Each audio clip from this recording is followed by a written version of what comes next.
So, quite a wide-ranging group of presentations. So I've tried to sort of pull together a few themes that I'd like to try and use to generate some discussion. And I'll just sort of comment briefly on each of the presentations and what I'm sort of looking to extract from those.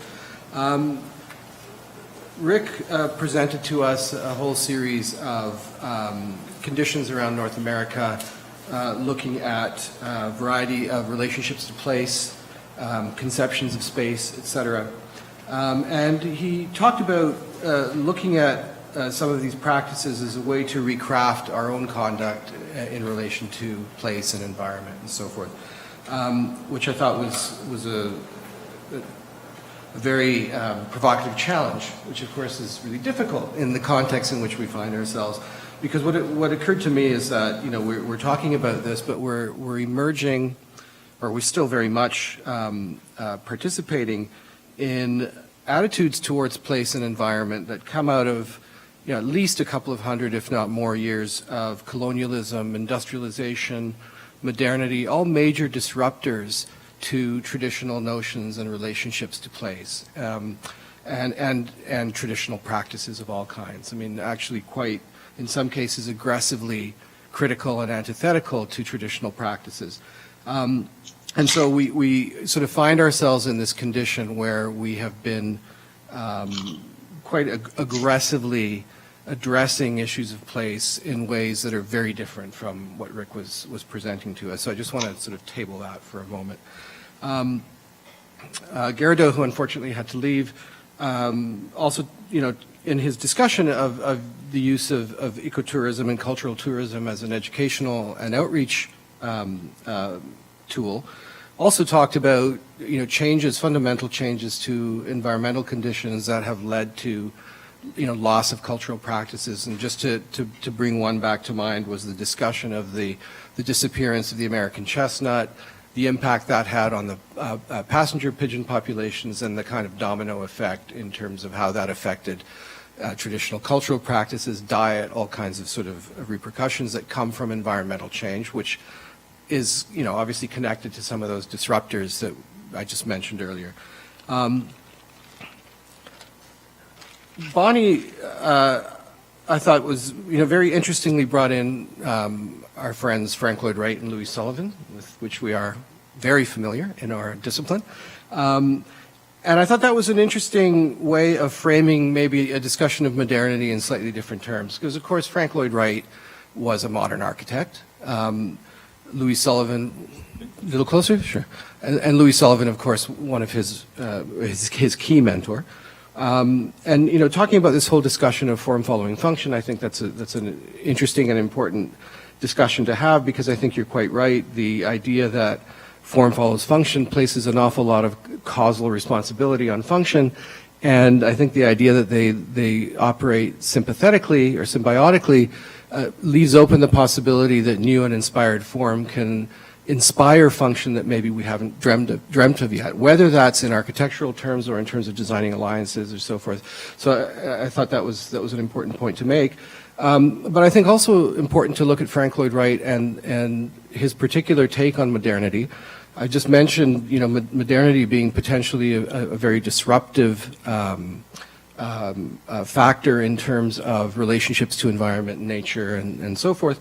What's interesting in the Wright model is this idea of modernity as a way of distancing the emerging American culture from its European colonial past, as represented through architectural revivalism. That was what he was so opposed to.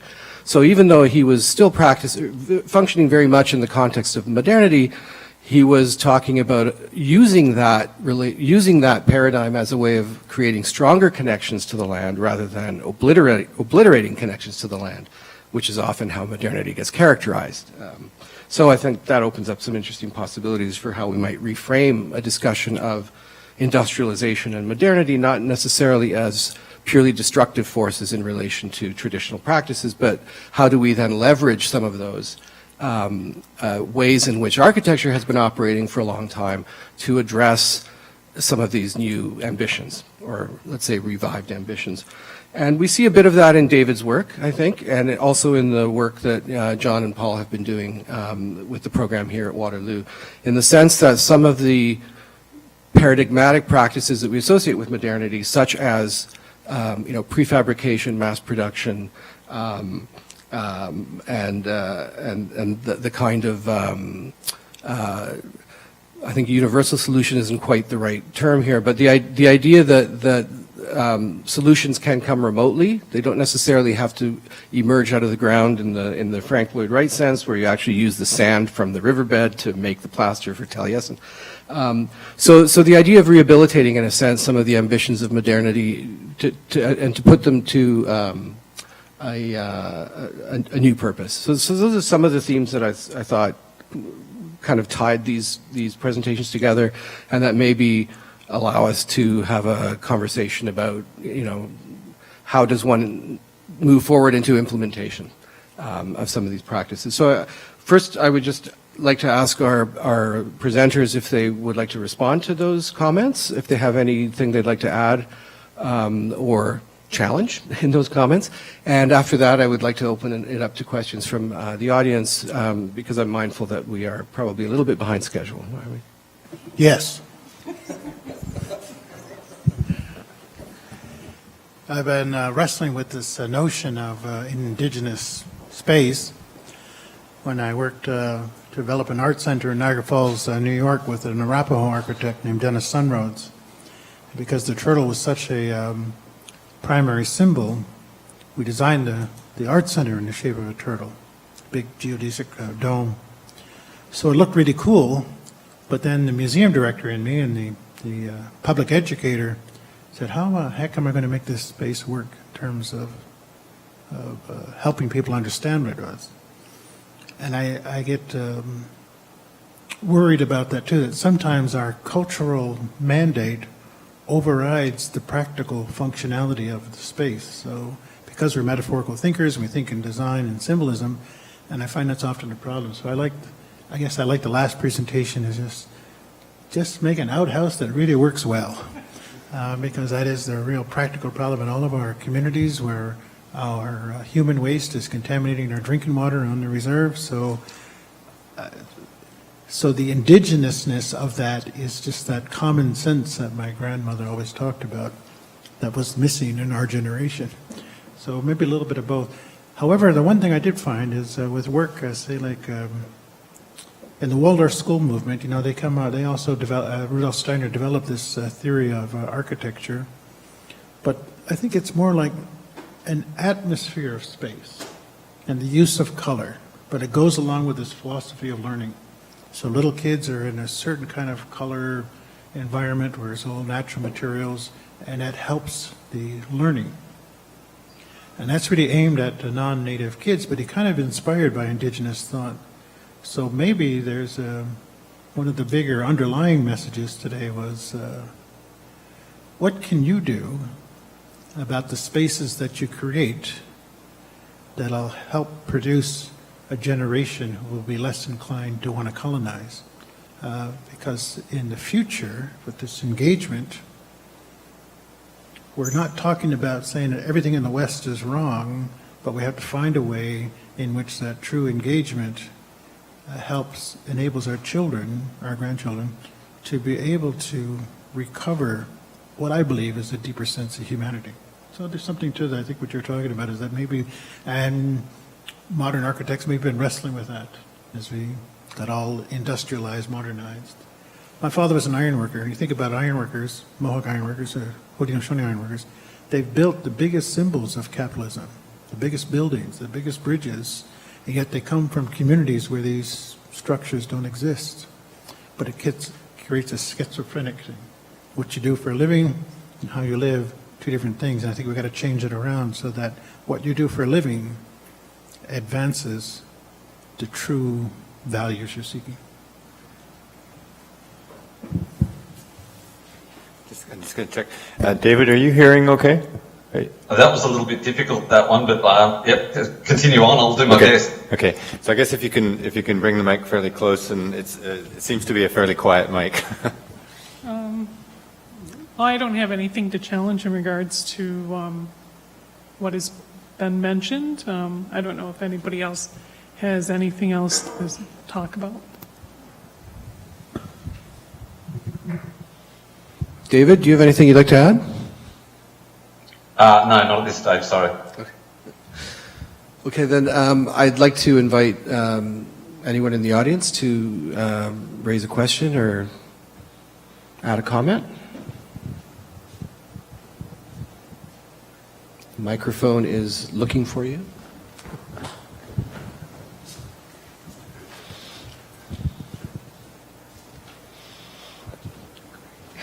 Hello. Hi.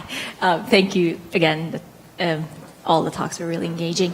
I think one other thing that all three, actually four afternoon talks had in common was the threat that Canada is inherently, it has become an immigrant nation. So we're talking about different ways, and Australia is too. So when we talk about this engagement and coming together of going down in canoe together, or when we talk about the sense of place for and the connection to the ancestors, I just wonder how that comes into play with newer arrivals like myself. I was a child immigrant to Canada. So when we talk about standing on the land where our ancestors walked and having that connection, I wonder how we can move forward with newer arrivals and that sort of engagement. Thank you.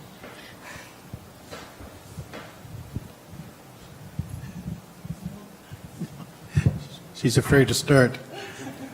It is a big challenge because I think though, most of us come from a country that has been colonized. And that colonizing experience, frankly, is something that drives people to come over here, trying to get away from some of these things. But it's hard, even in a flight from wherever to here, or boat from there to here, to jettison some things that you don't even understand might be detrimental to the new place that you're arriving at. So I think we have to become better hosts. That edge of the woods thing she talked about, imagine if for all newcomers to Canada, they were greeted by the Indigenous people. Said, now that you're here in our backyard, here's a few things that we'd like to share with you. But also to say, but we're encouraging you now to work with us to make this help this place fulfill its destiny. I think for a long time, we got blinded by our own racism to what happened. And so we put up these barricades because what we're saying is we don't want any more. Not one more inch of land, not one more child, not one more thing is going to be taken away from us. But the reality is that our children are becoming more like each other with each generation. So that thing I said between us and the Hopis, will say what happened to me, or the Haidas, is also happening. Our communities are becoming more multicultural because our people, because we're so good looking, make really good looking kids. So I think we do have to think a little bit more about that. How do we welcome people and engage people without feeling that we now have to compromise our deeply held cultural, spiritual beliefs? At the same time, we have to help people, I think, appreciate the spirit of this land isn't just the Canadian flag. There's a deeper spirit. And I believe that's what attracts a lot of people. There's something going on here. We want to become a part of it. So I guess the next time you have some relatives coming, tell them to give us a call. Maybe we'll try to meet them at the airport. I think that's a real problem. In the Truth and Reconciliation Calls to Action, that's one of the recommendations of the calls to educate newcomers coming into Canada or to North America. When I teach majority non-Indigenous people within my courses, and I teach a course called Social Work with Indigenous People. And for many non-Indigenous students, particularly those of immigrant background, coming into that course, this is the first time, or even many of the Canadian students, this is the first time they're hearing about Indigenous people and our lifestyle and our culture and the way in which we practice our philosophical ideas. They've never heard this information before in their lives, and it just shocks them. And for many of them, silences them because they can't fathom what has happened to Indigenous people, the long history and intergenerational trauma and historical experiences that Indigenous people have underwent within this own country. It's been hidden for such a long time, and it's starting to bubble up and come out into our society through the education system. So I think there needs to be efforts in regards to educating those newcomers. It needs to be put into, I believe they go to classes to learn English and to become, if they want to become a citizen into this Canadian state, to learn about, and that should be primary foundation of what they learn here about Indigenous people and the importance of space and place and the difference that we're not just one people, but there's many differences and different peoples around North America.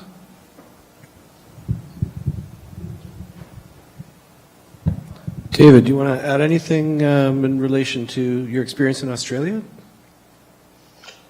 I found the students that participate in these projects go through a real culture shock when they go to the remote communities in Australia. They haven't anticipated the experience that they have when they're there, and they're kind of quite difficult to grapple with this kind of disadvantage in Australia. The communities themselves are incredibly generous in the way that they accept students and the way that they include them in the stories, and that's the thing that's really, really powerful. And it brings the sort of the city white fella people with the black fellas in remote areas. They're very, very different ways of living in cities compared with how people live in the remote areas, and different ways that the households work and the ways that the sharing happens in the communities, and the way that people learn and teach each other in the communities. And that's something that I find very fascinating to see. And that's something that the students have to really, really grapple their way through. They're doing their design work later on. The projects that we do, following up, I think, on the earlier conversations that was going through about modernism intersecting traditional ways of living, I found that always fascinating as well. Traditionally people were building with materials that were located around them, but now things have really moved to a reliance upon this industrialised world as well. And one of the things that we find difficult is how do you just respond with functional solutions, and I'm using solutions like this, or what role do we have to actually work with the communities to build some of the symbolism into the architecture as well. And most of our projects, we've really concentrated on functional outcomes, but with more and more time with particular communities and more trust, we can start to build in some of the I don't really like the word symbolism, but I'm not coming up with another one quickly, but adapting some of this iconography into the architecture as well. So this is always a really interesting challenge. So I think that the point that I'm coming to, I suppose, is that it's a really ongoing learning process, and that's really important and valuable, and with the crux of what we're trying to do. Okay, thanks, David. I'm sorry, but you're cutting out a little bit, so I'm not sure whether there's a mic problem. We can hear most of it, but we lose a word here and there, so. Sure. Okay. I just wanted to add a comment to your question. I think it's a really interesting question because I think that one of the things that I think the increasing diversity of the new arrivals into Canada opens up, I think, more openness to diversity, period, in general. And as you know, you said you actually came to Canada as a child. I'm a first-generation born Canadian of immigrant parents from neither French nor British stock, right? So I think that the greater the diversity of the incoming population, the less likely the dominant narrative of the original colonial culture, you know, that starts to erode. There starts to be more opportunity to have different narratives, and I think a different relationship between newcomers to Canada and the Indigenous population. Hopefully. But I think that there is a way in which that old narrative is starting to really lose its dominance in some ways. I mean, witness the removal of the Cornwallis statue in Halifax just earlier this week, right? Unthinkable not that long ago. And it actually, you know, they voted one day and it was down the next, and I don't think there have been riots in the streets, you know? Any other questions? Do we have a mic circulating? It's over there. No, we got a mic coming.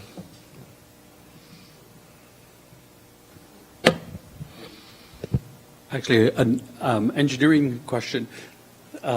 David, you've had buildings put into communities that have been there a few years. Have you have any statistics on their reliability as compared to if the building was put into a urban community in terms of maintenance? Are the buildings lasting longer or much less than they would be if they were put into a city, for example? So that question for me? Yes. No, I don't have any statistics on this. Most of the time, the surveys that we do on the whole aren't quantitative, except for some of the ones in Papua New Guinea. We'll do some quantitative research on that. On the whole, though, I haven't got anything to compare with because we're not building in the urban areas. But we have to. One of the key things that we have to deal with our designs and building is that they are incredibly robust. So and also we've got problems like a lot of the areas that we've built.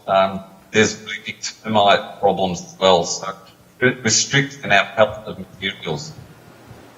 So often the architectural sensibilities that I would like to use for myself in an urban area, I can't use in the other areas as well. So there's all those sorts of tricky things that you've got to work through that, you know, all architects have to work through to a degree.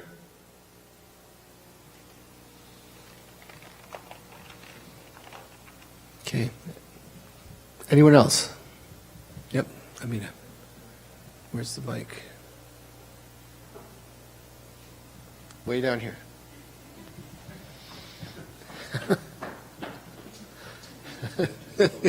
Yeah.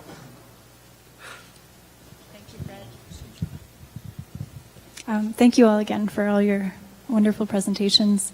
So my question's about connecting to place. I think that's something that you've all talked about in your presentations, and this idea of a sense of place and being connected to place, as I said.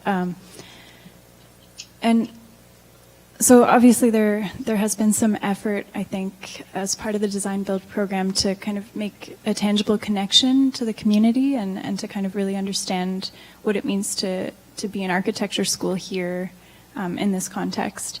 And so I wonder, or at least so far, that's still kind of a small portion of the entire population of the school that takes part in these projects, in these courses. And I wonder what your recommendations would be. This is a question to all of you. what your recommendations would be for students to, I guess, foster a meaningful connection to their environment. I mean, I think most students here are very busy most of the time, and I know we all have some kind of, relationship to the river, and there's something there, but I just thought I would ask kind of as a general question what, how you would recommend building a connection to place. Is this better? Oh, yeah, okay. So it's one thing to come and try to learn enough about us to design a structure to serve our needs. But maybe the next engagement might be sharing principles of design and construction with the community, so we build the capacity for us then to design and build the facilities to meet our need. So when you start looking at it from this ship and this canoe thing, Bonnie and I spent a lot of time thinking about, the space in between those two, this sacred space of engagement. That maybe the next era of our relationships is no longer saying that the West has superior knowledge that has to be dumbed down for indigenous consumption, or that will show you how to live better. And I think in doing that, people like ourselves have learned that, maybe indigenous knowledge might actually have some greater ways to facilitate this relationship building. I think if you read David Suzuki's book on the wisdom of the elders, I think it's called. In the introduction, he talks about, he was raised to be a scientist, even though he was the child of immigrant people. He met with the Haidas, and basically because of all his education, he says, I can help you. And how come you're not taking advantage of this resource? There's a lot of money to be made here. And it took him to meet this Haida, and I don't know if it was Guja, but he said to him, but you don't understand. We don't want to cut the tree because we are the tree. And it took David Suzuki a while to understand that. But once that light bulb came on in his head to say, there's a different way of looking at this thing, then he changes his way. But we have to find the people like Kuja and others who can help our own communities facilitate addressing our own needs, but to avoid us becoming the cultural missionaries of the 21st century of explaining to everybody in the ship, here's now how you need to change. You need to think differently. You need to believe different things. You need to conduct yourself differently. Because what the Turo really says is that it doesn't matter whether you're in the canoe or the ship, but you're going to abide by the rules of the vessel that you're in. So if you're in the academy, in my mind, that's the ship. And the Turo says, it's not our job to indigenize the ship. But when you come into the canoe, you have to abide by the rules of the canoe. But the reality of colonization is most of us grew up in the middle. Half canoe, half ship. I spent my whole life doing this dance between the two. So I think it's at the point now where indigenous people are finding out, because one thing, we could engage with people coming here and explain all of the horrors of what colonization has done to our people. And it's pretty depressing. It'll make you want to get on that plane and go back.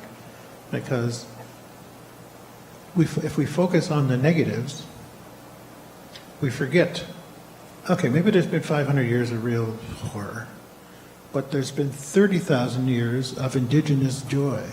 And to me, that has to overcome those 500 years. And if we focus on that joyfulness and it's predicated on the idea that we are all important, we are all sacred beings. And that what we know doesn't belong to us, but it's necessary to live here. So there's a little bit of adjustment on both sides. But we always get stuck in trying to put parameters around what we know, what we want to share. Like, okay, we'll tell you this, but we're not going to tell you this. And yet the things that we're not sharing are the absolutely critical things you need to know to exist well in this space, in this place. So there's our dilemma, you know. Are we creating a future problem where people who want to help us actually will do more harm because we're not giving them the kind of information they need to engage respectfully? When we send our kids off to the academy, we have this double standard. It says, don't forget who you are, don't let them change you, but go out and get a good education, come back and get a good job. In reality, what does that mean? You usually get employed everywhere else but your own community. So we are still wrestling with, what does this ship really have to offer us, besides some free labor? That maybe we have to get a little bit more philosophical about this interchange and to be more careful about what it is that we're trying to achieve. So I encourage these conversations, a bigger conversation about that, about how do we engage. There's no quick fix, there's no silver bullet, there's no feather I can shake and just say, if we just do this, everything will be okay. Because the case by case, reserve by reserve, concession by concession, it can be so different. My Mohawk relatives have a very different attitude than my Tuscarora relatives do. What will work at Tuscarora, a small community of 1,500 people, might not work at Six Nations, a community of 28,000 people. So finding, I think, a respectful way to engage. And we have to be respectful of the people coming to engage. So I think we're going through our own decolonization and removing some of our racism, removing some of our gender bias and how things have done to be ready to engage. But because of colonization, we've inherited all of this big burden. And sometimes it's very hard to dismantle colonized thought, even in a traditional person. Now I'm getting depressed. I want a donut. I agree with what Rick has mentioned. I think it's important to understand too that many Indigenous people are also decolonizing and learning for themselves, because there's been generations where we didn't have these opportunities, and that we're learning about ourselves as well. But that relationship is important.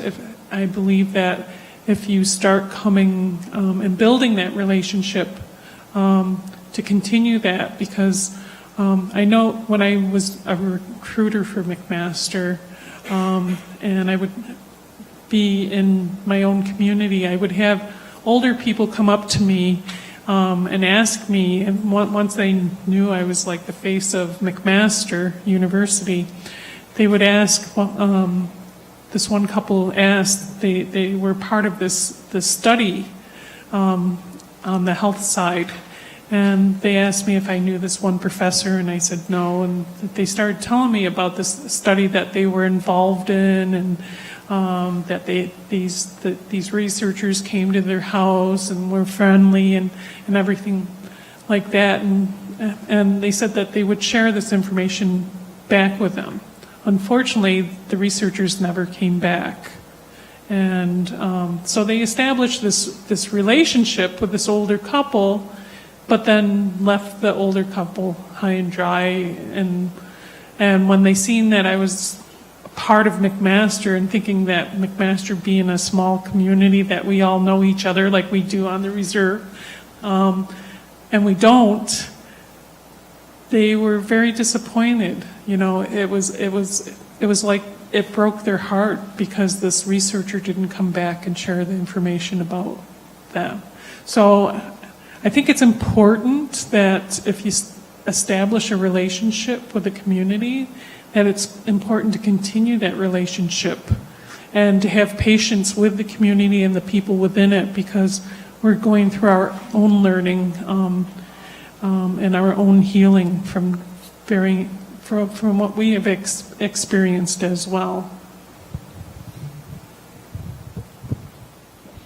David, do you have anything to add? Yeah. Before the white people came to Australia and was colonised, the Indigenous people had really, really incredibly strong relationships with the land. And the white people just didn't understand that connection. And when the white people were building in Australia, they built in that European style, which was totally inappropriate for the landscape. You know, they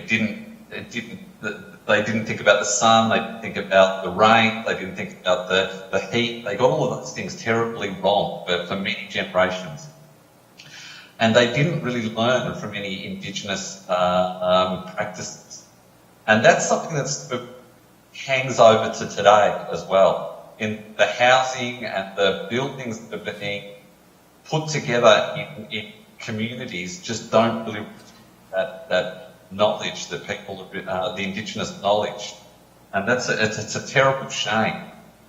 But to compound that problem, there's an aspiration of a lot of Indigenous people to live in houses that actually look like white felt houses.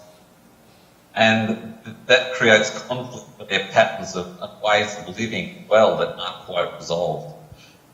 And I think it's very, very problematic when you get people designing for locations that they don't understand, for people they don't understand the living patterns. And we're just perpetuating a whole lot of problems there. And I can't understand why there isn't the people that are working with communities and designing with communities, why they don't have a close understanding about that local environment and local patterns of living. And that's an ongoing problem that we're trying to break that pattern. Okay, thank you. John, are we at a time? Yeah, okay. I guess I'll just ask if there's one last question that someone is really burning to ask before we wrap up. If not, you got one. Great. Are you actually related to the famous Marco Polo? I've lost that trail. It's only about 800 years old, so fair enough. So I'll just wrap up. I just wanted to say one last thing, and it's in response to a term that came up in Bonnie's presentation, and that was referring to the space between the Palisades and the woods, the brave space, that place in between. So I hope that maybe we've taken collectively a step into the brave space today, and may we take some more. And I would like to just wrap up by thanking our presenters who are still with us, David, Rick, and Bonnie, and of course Gerdo, who could not be with us beyond his presentation. So thank you all very much, and I guess we have some concluding remarks coming up from our organizers. And thank you very much to our organizers for the day and for including me in this. Thanks.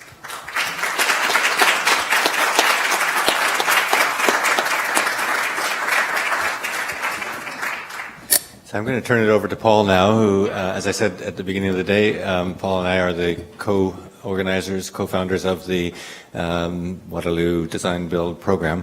And Paul's going to say a few remarks and some thank yous. Well, this has been, for me, and I'm sure for everyone involved today, really incredible and thought-provoking set of discussions. And it's been really quite an honor to hear everyone and to be here to take part in the discussions with you. So I wanted to say thank you, first of all, to everyone in the audience throughout the course of the day who's joined us, as well as the professors who've adjusted classes to allow students from various years to be able to be here on and off over the day. As Marco said to all of our contributing speakers, I really feel that a lot of the insights and discussion today will have a really long-lasting resonance. As in many of these things, I think there often is a kind of echo of your words over time, and they may take a little digestion, and that may take months, and some of them, I think, some of the comments will recur to us really years later. Thank you to Amy Smoke for the welcoming song and for moderating our morning panel, and to Marco. Both of you helped to really guide the discussion in very thoughtful ways, and that's greatly appreciated. Thank you to Malcolm and everyone at the Grassroots Catering for such incredible food over the course of the day. And to the support staff here at the school, Fred Hansberger, who has been, you've seen dashing around with the microphone. I keep imagining he's going to trip over one of these steps as he vaults up and down. But Fred for all things audiovisual, and to everyone in the ACM, the library, the front office, as well as our small army of student volunteers for helping to pull everything together over the last couple of days. I also want to acknowledge the support of our partners, the Waterloo Aboriginal Education Centre and Treaty Lands Global Stories, which Amina, I think, talked a little bit about this morning. But I need to thank our sponsors, the University of Waterloo, the Status for Women in Equity Committee, and the Bob Harding and Lois Claxton Humanities and Social Sciences Endowment Fund, in particular, which has allowed us to have such really an amazing graduate assistant this term, Amina Lalor, who has worked tirelessly to really put this day together. So Amina, thanks to you for all your hard work today and over the past several weeks. I think a special bit of applause for Amina.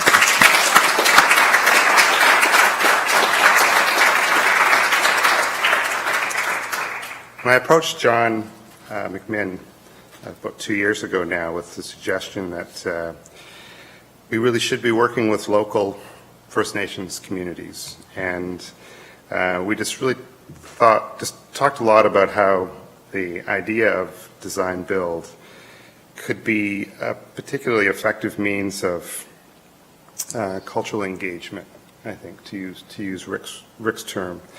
And we, thought of it simply through the act of working together toward a common goal of architecture in a bit of a less abstract and a bit of a more messy form of kind of getting our hands dirty together would be just a good way in to be able to start that conversation. And appreciating that, I think that's something we're constantly learning about, and we really look forward to that conversation evolving to see where it might go. And as anyone who's worked with John in the past, either as a student or a teacher knows, he brings extremely high ambitions to anything he takes on. And so the program itself quickly telescoped up a couple of stages as soon as John got a hold of it. And certainly the set of events today, the conversations, everything, really are his brainchild. And so I really want to give, again, thanks to John for all his work to guide what's happened today. With the support of our director, Ann Bordelot, and the great help of our facilitator, our convener, Brian Porter at Two Row Architects, I think the program has just begun to open a wonderful view into First Nations history and culture, and particularly the local nations who we're closest to, and we really share this land and our common environment, both cultural and physical. And we really just want to know more. So thank you very much, everyone, today, and safe trip home.